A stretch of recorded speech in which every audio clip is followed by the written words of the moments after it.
If it's in a word or it's in a look, you can't get rid of the Babadook. This came out in 2014, and this was the directorial debut of Jennifer Kent, written and directed by her, who went on to do The Nightingale a couple years back. And this movie is about a single mother who is plagued by the violent death of her husband and battles with her son's fear of a monster lurking in the house, but soon discovers a sinister presence all around her. So let's jump into my positives. I think the acting, especially from the lead actress here, Essie Davis, is phenomenal. She gives an Oscar worthy performance and it just really portrays a single mother going through a lot, depression, grief, denial, having this annoying, god awful son. She portrays that kind of character beautifully. Just so many great moments in this movie because of her performance. And even the kid playing Samuel, I think, gives a good child performance. And I think this was his first movie. And, and I really liked the comedy that came from his character. It's a very serious movie. It plays it straight. There's nothing campy or silly about this film, but you get some good moments of like levity and comedy from him because of how just annoying he is and how he just speaks his mind. He just says whatever comes to his mind, doesn't think about it before he says it. I really like the look of the Babadook and how it's shown in the movie very subtly. Like it's not like in your face. It's not a jump scare fest. They have it in the shadows. She's seeing it like across the street. Just the way Jennifer shows the monster in this movie was done perfect. And the sound design was amazing. Like how the Babadook sounds, like the voice and the sound it makes when it's moving around, when she's like underneath the sheets and we're just like kind of in her shoes in the moment, listening to what she's listening to. Like the sound design was really top notch in this. Like sound design is important to a horror movie, and this one just knocked it out of the park with it. And I like the set designs, the look of her house, how it matches the overall mood and feel of the movie because it's very depressing from beginning to end. And just looking at her house would make anyone get depressed. I also really like the book that's created for the Babadook.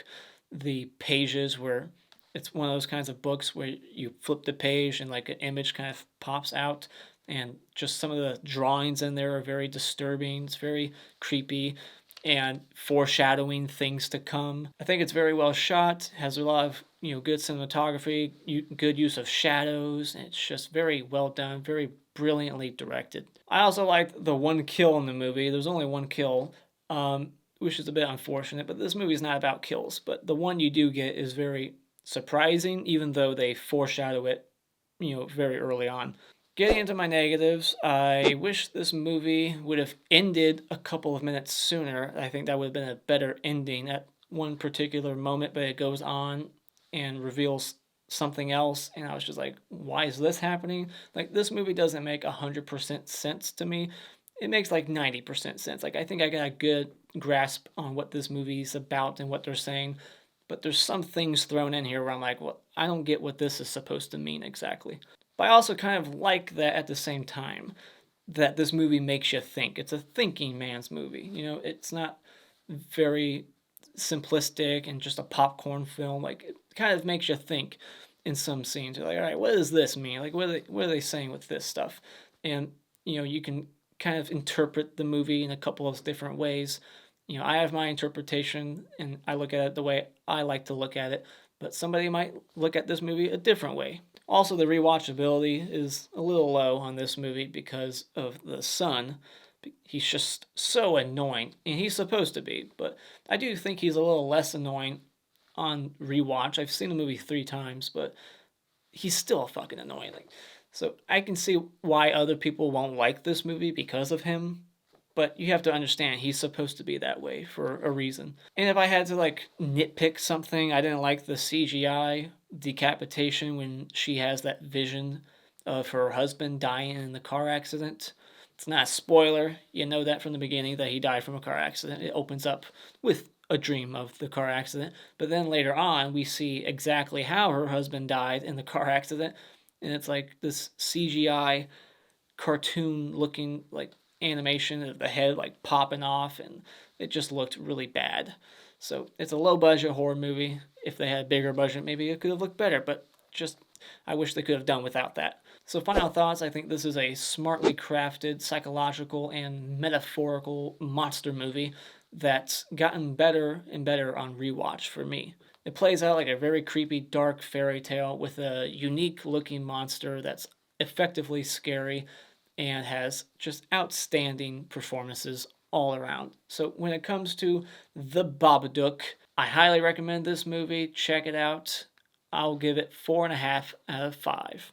So that's it. That's all I really got to say. I mean, I have a whole page of shit written here that I could talk about, but I just don't think it would be interesting.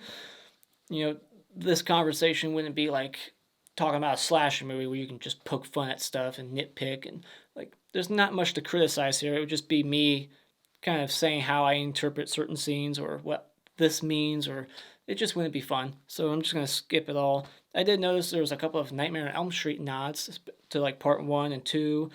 And so I'll just end this video with a question. How do you interpret this movie?